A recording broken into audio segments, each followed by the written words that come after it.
सेवा में बरकरार रहेंगे अयोग्य करार एक्सटेंशन लेक्चरर। हाई कोर्ट के आदेश के खिलाफ सुप्रीम कोर्ट में दाखिल याचिका वापस ली गई। नेट पीएचडी की योग्यता न रखने के चलते अयोग्य करार दिए गए शिक्षकों की सेवा बरकरार रखी जाएगी। पंजाब हरियाणा हाई कोर्ट की खंडपीठ ने इन्हें सेवा में बनाए रखने के आदेश दिए थे, जिसे सरकार ने सुप्रीम कोर्ट में चुनौती दी थी। अब हरियाणा सरकार ने सुप्रीम कोर्ट में दाखिल एसएलपी को वापस ले लिया है। करनाल निवासी अमृत कौर ने एडवोकेट सुरेश कुमार कौशिक के माध्यम से हाई कोर्ट में याचिका दाखिल करते हुए सिंगल बैच के आदेश को चुनौती दी थी।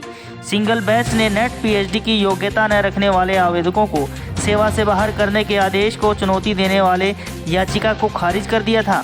खंडपीठ में दाखिल अपील में याचिका की ओर से दलील दी गई थी कि हरियाणा सरकार ने शिक्षकों की कमी के चलते गेस्ट लेक्चरर रखने का 2010 में निर्णय लिया था।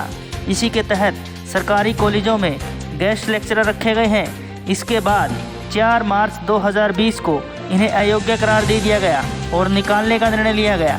याची ने कहा, यह केवल निर्देश है, कोई नीति नहीं। वैसे भी किसी निर्देश को पुरानी तारीख से लागू नहीं किया जा सकता। याची ने हरियाणा सरकार के निर्देश पर सवाल उठाते हुए कहा कि निर्देश में ही नेट पीएचडी धारकों के लिए अलग वेतनमान का प्रावधान है और बिना योग्यता रखने वालों के लिए अलग।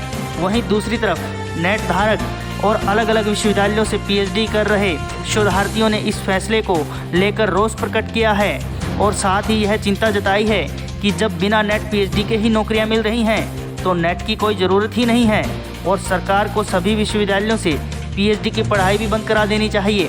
शोधार्थियों ने सरकार से मांग की है कि नौकरियों में नेट पीएचडी को ही प्राथमिकता दी जानी चाहिए, नहीं तो उनका नेट पीएचडी करने का कोई मतलब नहीं रह जाता।